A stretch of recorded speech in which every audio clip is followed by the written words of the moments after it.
Jumpa lagi dalam channel YouTube podcast kami, Like Academy, Like Indonesia. Bersama saya, Rik Erika, telah hadir di studionya Like Academy, Michael Yamin, Nana Padmo Saputro, dan Agustina Untari. Hari ini kita akan dibincang-bincang santai tapi inspiratif, mengupas sebuah kasus dari segi perspektif rasional dan mencerahkan. Semoga bincang-bincang kami hari ini memberikan inspirasi dan mewarnai hari kalian ya. Oke, Mbak Nana, Mbak Inah, 7 hari yang lalu. Jadi ada seorang anak di Demak melaporkan ibu kandungnya ke kepolisian. Karena sebenarnya sih simple, karena pertengkaran ibu yang tidak serk dengan pakaian yang dikenakan anaknya. Tapi karena pertengkarannya sengit, akhirnya ada sebuah tindakan yang termasuk keras dari sang ibu kepada anaknya. Si anak tidak terima nih, akhirnya dilaporkanlah ke polisi. Jadinya apa ya, aku melihat ada fenomena ini juga di masyarakat karena aku amati mungkin 3 bulan, 4 bulan terakhir nih banyak banget nih kasus-kasus yang lalu lalang di portal-portal berita di tanah air gitu ya, anak melaporkan orang tuanya atau orang tua akhirnya mendekam di penjara karena kekerasan yang dilakukan kepada anak. Aku jadi penasaran nih, berhubung ada Mbak Nana, Mbak Ina gitu ya. Sejauh mana sih disebut kekerasan yang dilakukan oleh orang tua kepada anak sehingga si anak jadi apa ya, memutuskan untuk melaporkan orang tuanya ke polisi, dan atas apa ya, atas pertimbangan apa kok seorang anak jadi berani gitu? Apa durhaka kah? Atau sebenarnya fine-fine aja sebenarnya, ya namanya ada apa perbuatan yang tidak bisa ditoleransi dan mungkin berujung pada kekerasan. Coba Mbak Ina, Mbak Nana di ini dong, dikupas dong dari segi psikologisnya dan dari segi rasionalnya. Komik juga kalau mau nimbrung silakan ya Komik. Oh dia harus nimbrung, Iya. Mike gitu. Jalan. Bisa dibuka, silakan. Terserah. Aku kan nggak terbiasa dengan logika, aku terbiasa dengan perasaan hatiku. Sweet. Ya, silakan. Siapa dulu? Ina kali ya. Oke, aku dulu ya. Oke, jadi mungkin gini ya Kak ya. Aku sih ingin mengajak teman-teman kalau menghadapi kasus kayak gini untuk melihatnya bukan cuma secara sempit perilaku anak ke orang tua yang tidak seharusnya. Masa sih anak mengajukan orang tua ke polisi, ini anak durhaka? Pasti orang mungkin akan langsung berpikirnya begitu gitu ya. Atau sebaliknya bilangnya orang tuanya gimana sih gitu. Kok sampai anaknya kayak gitu? Jadi kita cuma melihatnya secara sepihak-sepihak gitu. Jadi aku ingin mengajak teman-teman sekalian melihat bahwa sebenarnya ini masalah nggak mungkin cuman kejadian sekarang. Jadi ini tuh kayak apa ya, dampak dari rentetan masalah-masalah yang ada dalam hubungannya antara si anak sama si orang tua dari waktu-waktu yang sebelumnya sih, kalau aku yakinnya begitu. Sampai mungkin di satu titik si anaknya marah banget dan dia nggak bisa menerima ini semua, maka dia melaporkan. Jadi ini kemungkinannya sih, dugaanku, bukan insiden pertama ada ada pertengkaran di antara anak sama orang tua. Nah kalau ditanya sebenarnya kekerasan itu yang kayak gimana sih? Mungkin kita ngebayanginnya kayak gini deh. Kalau orang tua mendidik anak itu sebenarnya kan kayak kita merawat tanaman ya. Kita memberikan semua yang dibutuhkan oleh tanaman itu untuk bisa berkembang, ya nggak sih? Kalau kita nanam kan kita kasih pupuknya, kita sediakan mataharinya yang cukup, airnya yang cukup, gitu ya. Semua yang dia butuhkan supaya anak ini berkembang optimal. Nah, kalau kita menggunakan kekerasan, itu kita ibarat bukan ngasih pupuk, tapi kita ngasih racun ke anak kita. Sehingga anak kita itu jadi nggak bisa tumbuh berkembang optimal. Nah, bentuknya tidak berkembang optimal itu juga bisa macam-macam ya. Bisa jadi anak ini prestasi sekolahnya bagus, tapi secara emosional dia nggak matang, misalnya. Dia nggak bisa mengelola emosinya, dia punya banyak kemarahan yang terpendam di dalam dirinya membuat dia jadi cenderung bersikap agresif ke orang lain. Jadi ada banyak bentuk dampak dari kalau orang tua menerapkan pola pendidikan yang beracun gitu ya, atau istilahnya toxic parent. Nah, bentuknya itu bisa fisik, jadi kayak kita mukul anak kita, atau nyubit, atau jewer gitu ya, atau kita setrap suruh berdiri satu kaki, tangannya diangkat gitu ya, itu yang fisik. Tapi ada yang sifatnya juga verbal, jadi banyak juga orang tua dia nggak mukul, tapi memaki-maki anaknya. Sampai si anaknya merasa sangat terluka, merasa dirinya tidak berharga gitu ya, punya kemarahan yang besar sama orang tuanya, atau punya kemarahan yang besar ke dirinya sendiri, jadi dia merasa sangat tidak percaya diri, bisa jadi kayak gitu. Atau bisa juga kekerasan yang sifatnya psikologis, jadi memberikan ancaman ke anaknya, memanipulasi, kalau kamu nggak lakukan, Bunda pergi nih, tinggalin nih, gitu ya. Jadi mengancam anak akan ditinggalkan ketika dia melakukan sesuatu yang tidak diinginkan oleh orang tuanya. Itu juga adalah bentuk kekerasan sebenarnya. Jadi kalau ditanya kekerasan itu yang kayak apa? Kekerasan itu yang kayak racun, prinsipnya gitu. Yang kayak racun. Dia menghambat pertumbuhannya anak-anak kita. Saya yakin banget tidak semua orang tua nggak ada yang pingin ngasih racun ke anaknya ya. Kayaknya nggak ada sebenarnya, cuman mungkin tanpa sadar melakukan. Ya, atau tidak tahu bahwa itu adalah racun. Jadi dia pikir, banyak kan orang tua yang berpikir begini, kalau nggak dimarahin nanti nggak ngerti gitu. Padahal ada loh cara lain yang dikasih contoh, diajak melakukan bersama, misalnya daripada dimarahin karena buang sampah sembarangan, kita ajak dia buang sampah bareng-bareng. Nanti dia sembarangan lagi, kita ajak lagi terus gitu. Lama-lama jadi kebiasaan gitu. Dan sebetulnya memang juga dalam hukum itu juga sudah dibahas loh, Nak. Jadi ada nih undang-undang dari hukum kita gitu ya, pasal 49 Undang-Undang RI nomor 23 tahun 2004, itu aku bacain aja. Itu ternyata ada 56 pasal. 56 pasal banyak loh. 56 pasal dan 10 bab gitu yang telah dirumuskan undang-undang untuk supaya tidak ada lagi kekerasan dalam rumah tangga. Ini dibahas nih. Jadi kekerasan apakah yang dimaksud oleh undang-undang? Yaitu ini, perbuatan yang mengakibatkan rasa sakit, membuat orang itu jatuh sakit atau luka berat, juga mengakibatkan ketakutan. Jadi tidak dipukul tapi diancam, nanti kalau gitu mama buang gitu, atau nanti kalau gitu mama tinggal. Itu pun juga masuk ke dalam ranah itu loh gitu. Jadi dan bahkan nih pasal 11 sampai 15 itu dinyatakan loh bahwa tanggung jawab keselamatan anak-anak gitu untuk melakukan upaya pencegahan itu adalah tanggung jawab pemerintah dan masyarakat. Artinya kita nggak bisa bilang sama orang lain, bukan anak gue, bukan urusan gue. Nggak bisa. Kita secara hukum sudah masuk tuh, punya kewajiban itu.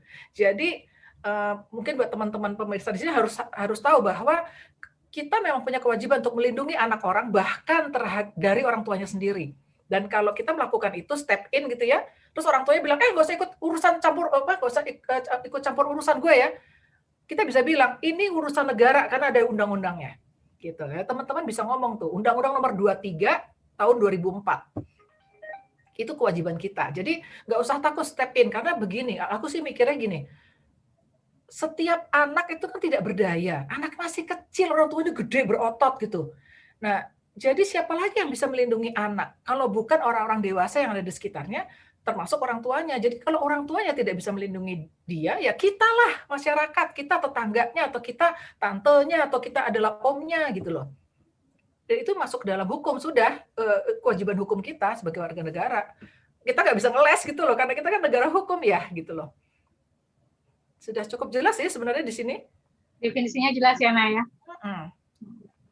Masalahnya adalah tinggal gimana cara supaya tidak melakukan itu tuh. Iya, karena tindakannya ini penjaranya ya, hukumnya tuh 3 tahun atau denda paling banyak 15 juta. Jadi hukum sudah mengatur ini gitu. Jadi sekarang kita bahas hukumnya sudah ada, secara psikologis bagaimana gitu kan. Nah, gimana tuh supaya anak-anak terhindar gitu dari KDRT-nya kita sendiri sebagai orang tua. Ya.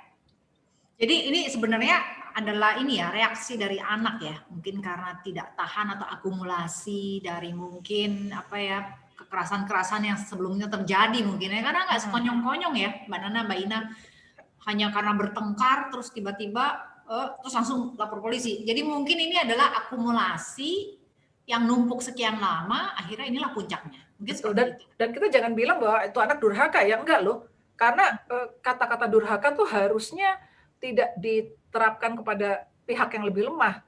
Harusnya dua-duanya gitu. Karena apa? Orang tua juga bisa durhaka. Ya, contohnya orang tua durhaka adalah apa? Orang tua yang tidak menjalankan perannya dan tugasnya dan kewajibannya sebagai orang tua gitu kan.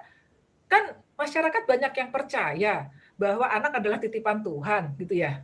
Jadi kasarannya gini, udah dititipin terus kemudian disia-sia atau malah dirusak.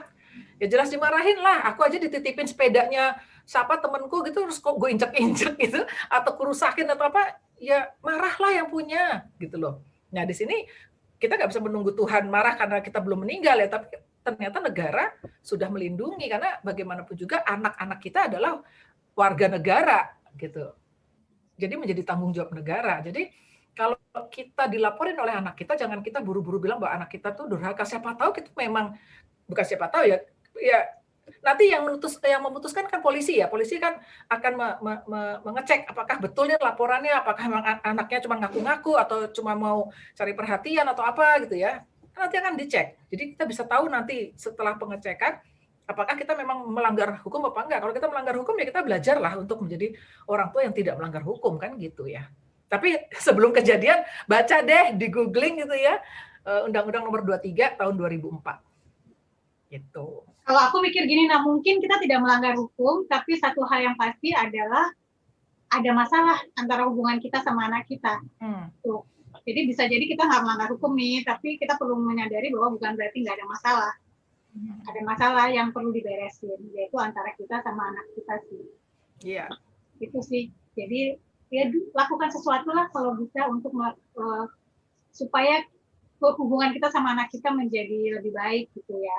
Ada banyak penyebab kan kenapa kita melakukan kekerasan baik sadar maupun nggak sadar. Bisa jadi dulunya kita juga digituin, bisa jadi kan ya. Kita dulu diperlakukan dengan cara itu, maka secara nggak sadar kita mengulangi pola yang sama. Bahkan ada yang udah niat nih, aku nggak mau mukul anakku karena aku dulu dipukul dan rasanya sakit sekali, aku nggak mau melakukan itu pada anakku. Tapi begitu ada kejadian anaknya bikin kesel ya tangannya melayang juga. Bisa dikendalikan, itu bisa terjadi sih. Betul. Iya, tapi aku pikir gini ya, memang orang tua harus healing dulu ya, karena gini, mungkin ia mendapat warisan parenting di masa lalu dari orang tuanya yang juga melakukan pengasuhan secara keras, tangan besi.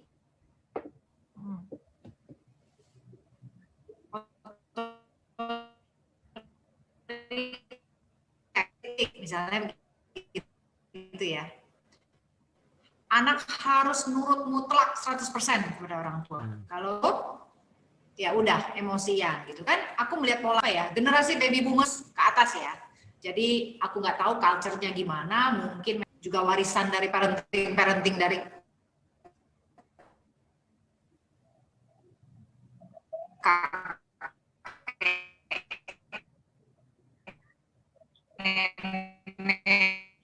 neneknya lalu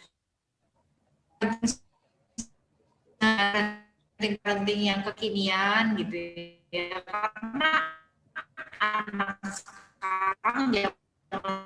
sekarang ya tentu beda dengan anak yang lahir tahun 70-an, tahun 60-an, tahun 80-an. Jadi pasti perlu pendekatan yang lebih rasional, pendekatan yang lebih ya gitu loh Mbak Inah, Mbak Nana. Gimana? Ada apa nggak sih mungkin visi misi dari Like Academy, Like Indonesia untuk model parenting tahun 2001 ke atas? Karena kan kita baru lahir di tahun 2019 ya. 2019 kita lahir, 2020 kita berkiprah di media sosial, ini kan menginjak tahun kedua. Apa visi misi Mbak Nana dan Mbak Ina nih supaya jangan ada pola begini lagi nih, anak melaporkan orang tua karena kekerasan, orang tua melakukan kekerasan sehingga anak depresi, akhirnya lari ke self harm, lalu akhirnya mungkin percobaan bunuh diri atau apa gitu. Silakan Mbak Nana, Mbak Ina. Nana dulu mungkin ya. Aku sih cuma mikirnya memang bahwa jadi orang tua tuh memang harus sudah selesai dulu ya, karena itu makanya kenapa perlu yang disebut sebagai persiapan mental, persiapan modal gitu ya. Karena bayangin deh ya, kalau kita lapar, itu emosinya kayak apa coba? Bisa nggak teman-teman pernah bayangin gitu ya, dalam keadaan lapar, diajakin meetingnya ngomongnya laporan keuangan lagi gitu, yang berat-berat gitu ya, bukan cuma ngegibah atau ngegosip gitu. Jadi nggak bisa mikir jernih gitu.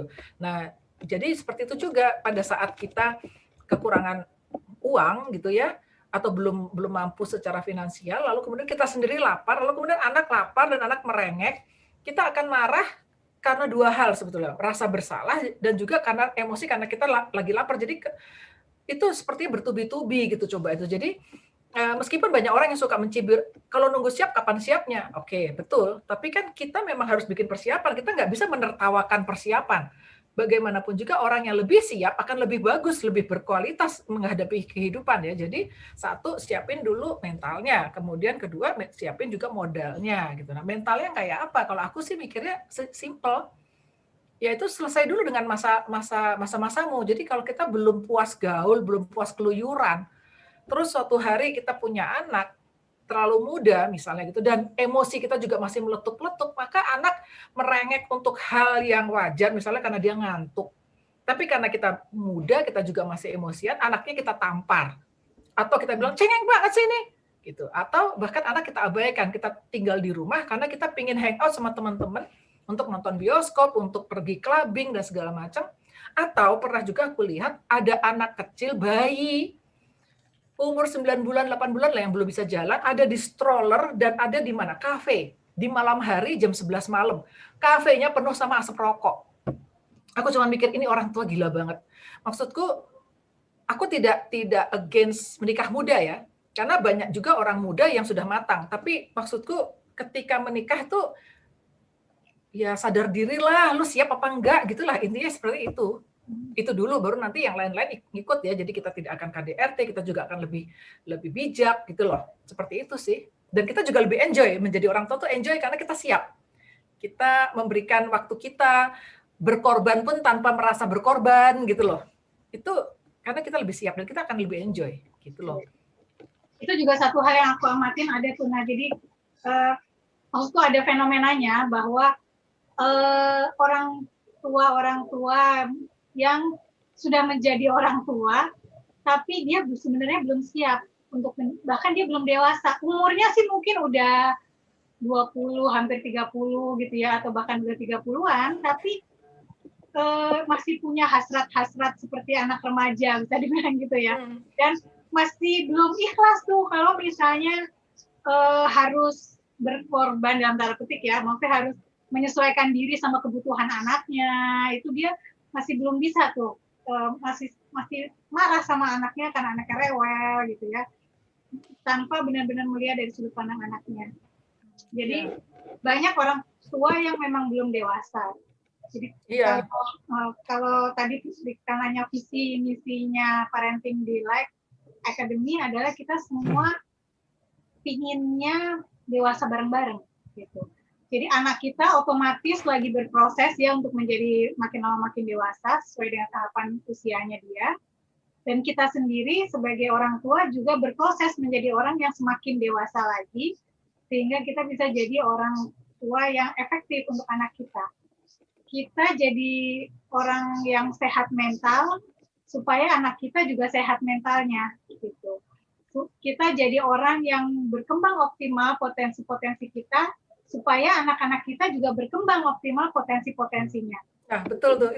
Itu benar tuh. Nah, jadi aku melihat juga ya kualitas ibu tuh pengaruh karena kualitas bapak juga pengaruh. Tapi kan yang ada di rumah dan lebih sering ya, untuk orang Indonesia yang ada di rumah dan banyak terkait sama pendidikan anak atau cara berpikir anak adalah cara berpikir ibu. Jadi kalau ibu itu adalah orang yang cara berpikirnya rasional, orangnya tenang dan terbiasa mencari solusi. Jadi ketika anak punya masalah, misalnya nih dia anak ngadu, diganggu atau dibully teman sekolahnya, maka ibu yang rasional akan nanya, kamu melakukan apa, temanmu melakukan apa, gitu. Terus kemudian temanmu ngomong apa, kamu ngomong apa, seperti itu. Terus kemudian suasananya waktu itu kayak apa. Jadi ibu tuh akan menggali anaknya, baru nanti ngasih solusi. Oh, kalau temanmu seperti itu, coba diajak ngomong bahwa mukul tuh sakit, seperti itu. Atau seperti melaporkan ke guru atau apa. Jadi anak diajak untuk menyelesaikan persoalannya, bukan tiba-tiba si ibu ini dengan emosi yang berkobar-kobar datang ke sekolah, langsung datengin anak yang nakalin anaknya, langsung dipukul saat itu juga, atau mungkin maki-maki ibunya si anak, seperti itu ya. Jadi kan kelihatan ya bagaimana seorang ibu dan seorang ayah menyelesaikan masalah dalam kehidupannya, itu anak nanti akan lihat. Jadi contohnya juga kalau bapak pulang kantor marah-marah. Ketika istrinya nanya, sudah makan? Nggak usah nanya-nanya, gitu. Nggak tahu apa, gue pusing dari kantor, gitu. Anak jadi belajar, oh kalau pusing boleh marah, oh boleh kesal, oh boleh bentak, gitu loh. Jadi di situ anak belajar tanpa sadar loh, gitu. Padahal seorang laki-laki yang keren tuh kan, atau ibu yang keren itu adalah orang dewasa yang bisa mengendalikan emosinya kan. Jadi bisa saja kan, ibunya nanya, sudah makan, Mas, gitu. Sebentar ya, aku lagi agak pusing, boleh nggak aku sendirian dulu gitu kan. Itu terus kemudian cium istrinya, terus kemudian cium anaknya, ayah istirahat dulu sebentar ya, ada pikiran banyak sekali, kan bisa begitu ya. Jadi ibu dan anak bisa tahu, oh gitu, ayah perlu istirahat, jangan ribut, matiin TV-nya deh, matiin TV-nya, misalnya gitu kan. Ini membuat anak jadi tahu bahwa oh kita bertenggang rasa pada orang, tapi si bapak itu emosinya juga dikelola, kita juga memberikan kesempatan pada dia untuk punya me time, yang seperti itulah. Ini kan belajar tanpa harus dinasehati gitu loh. Nah, aku harap keluarga-keluarga muda memahami ini gitu. Seperti itu banyak pelajaran dalam hidup tuh nggak harus pakai nasihat kok, langsung kita praktekin aja gitu loh. Dan anak justru belajar itu paling banyak dari apa yang dia lihat ya. Ya dari contoh-contoh yang kita berikan itu yang paling nempel dibandingkan nasihat-nasihat. Karena seringkali nasihat yang kita sampaikan tuh masuk telinga kanan keluar telinga kiri begitu aja. Jadi bisa jadi percuma. Tapi kalau dia lihat kita melakukannya, maka mungkin dia akan lebih semangat untuk melakukannya. Ini yang sering nanya juga adalah gini, gimana kalau udah terlanjur? Aku udah terlanjur jadi orang tua nih. Gitu. Gimana dong, anakku udah terlanjur SMA misalnya, hubungan kami udah terlanjur buruk, bisa jadi kayak gitu ya. Nah kalau teman-teman di sini merasa seperti itu, tenang aja, nggak pernah ada kata terlambat. Jadi ya kita mulai aja proses berkembangnya. Karena perkembangan manusia itu berlangsungnya seumur hidup kok. Jadi kalau kita baru di titik ini mau berangkat ya nggak apa-apa. Sama orang-orang lain juga lagi berproses sama dengan kita berproses. Mulailah dengan edukasi diri kita tentang ilmu-ilmu parenting, tentang ilmu-ilmu pengembangan diri gitu ya, edukasilah banyak-banyak, belajar terus gitu ya. Jadi jangan mentang-mentang kita udah nggak sekolah kita berhenti belajar ya, belajar terus lanjut. Terus kumpul-kumpullah sama orang-orang yang memang bisa membantu kita berkembang.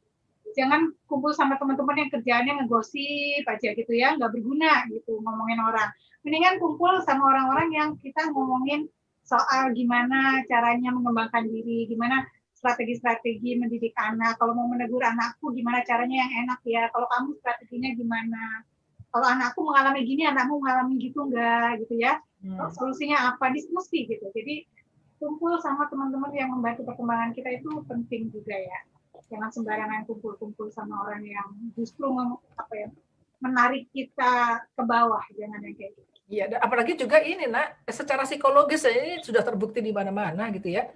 Orang yang suka ngegosip itu gini, orang yang ngegosip sama kita, gitu, gosipin orang lain, suatu hari ketika sama orang lain dia juga akan ngomongin kita, gitu. Jadi maksudku ya buat apa kita ngumpul dengan orang yang suatu saat cepat atau lambat akan ngomongin kita juga, gitu. Itu satu. Karena kedua, ngegosip juga nggak bikin rekening kita jadi nambah ya, kalau kita urusan adalah untung rugi gitu nggak nambah. Terus kemudian kedua, ilmu juga nggak nambah gitu. Karena apa? Cuma ngomongin orang, mendingan kan ngomongin diri sendiri, dalam arti diri sendiri perlu dikembangkan kayak apa ya, anak gue begini ya, seperti tadi Ina kasih contoh kan begitu. Jadi ada manfaatnya gitu loh. Ini loh ya, aku pengen kasih sedikit testimonial.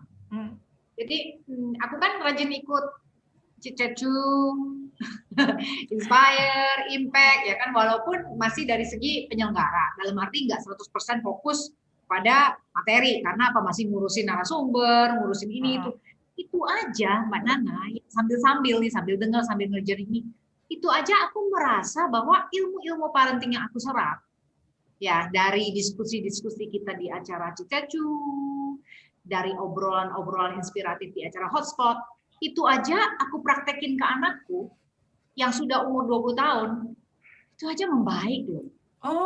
Bayangkan kalau kita benar-benar menyediakan waktu secara khusus, ikut acara, menyimak 100%. Nggak ada transformasi. Iya, dan mempraktekannya ya, pasti ada transformasi. Insya Allah ada transformasi. Ya. Dan itu anaknya Rika udah 20 ya? Gitu loh. Jadi aku pikir nih, tidak ada kata terlambat itu benar. Dan mulai dari sekarang memang kita harus mengambil keputusan sih. Kalau kita tidak pernah memulai, tidak pernah melangkah, parenting kita akan masih di situ-situ aja. Anak kita kan bertumbuh terus, makin besar, makin tua. Kalau kita sadar itu terlambat, ya udah jangan tambah diikutin. Kalau perlu ya diperbaiki dari apa yang bisa kita lakukan. Kayak yang kapan tuh kan kita ada Impact the Power of Acceptance ya. Mbak Ina sama Mbak Nana kan kasih tips bahwa tunjukkan minatmu kepada anakmu. Aku praktekin loh. Dia kan piara hamster. Aduh, please lah, piara tikus kan. Tapi karena aku menunjukkan minat, akhirnya apa? Kita jadi lebih hangat loh. Lebih dekat. Jadi benar itu. Aku jadi merasa bahwa tidak ada kata terlambat untuk mengupgrade dengan parenting skill itu. Jadi kalau memang, dan kita juga kan like akademi kan nggak mahal-mahal amat ya Mbak Nana, kita ada kelas yang 50 ribuan.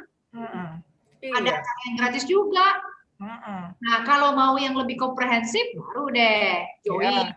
295 itu pun juga ada harga member ya.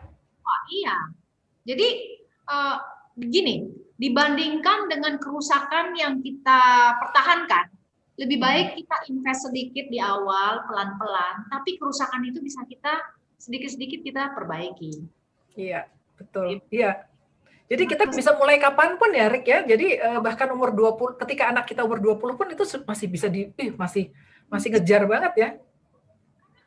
Manusia kan terdiri dari perasaan, emosi, dan rasional. Nah, pendekatan 3-3 itu kita lakukan, secara emosinya dia dapat, secara rasionalnya juga dia dapat, dan dia melihat bahwa ya ibuku sekarang perhatian sama aku, ibu cinta sama aku. Apalagi gitu loh, mereka juga kan mungkin nggak mau juga ya, nggak happy bertahun-tahun kan gitu. Jadi aku pikir ini bagus banget.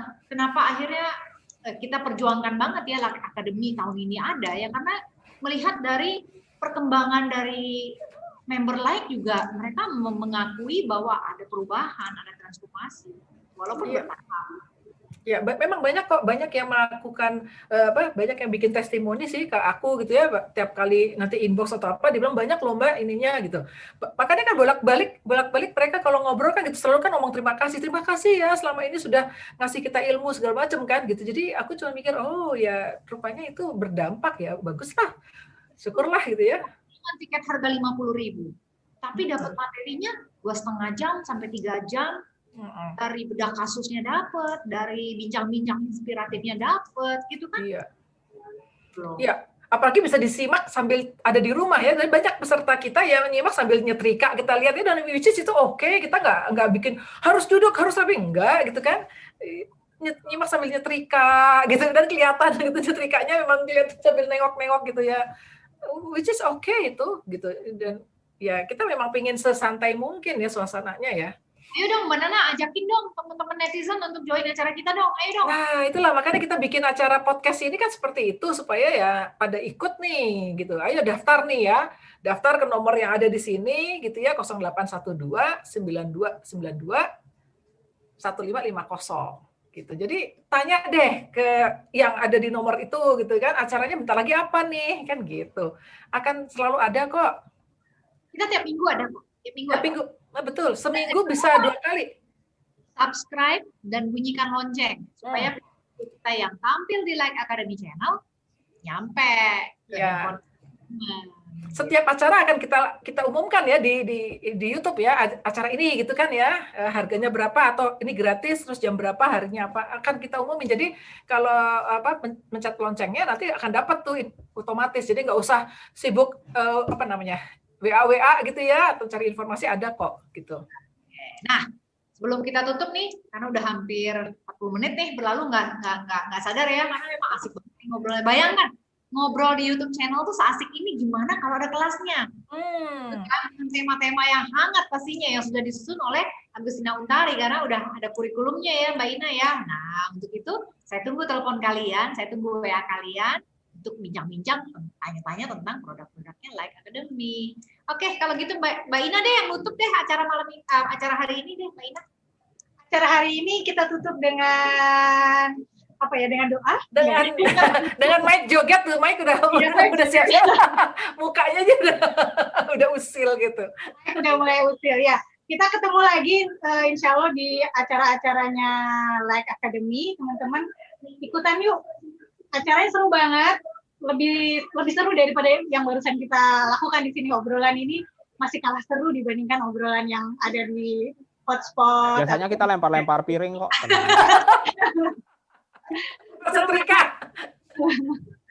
Seru banget pokoknya. Jadi ikutan aja segera. Jangan lupa tadi subscribe sama klik loncengnya ya. Sampai ketemu lagi. Bye.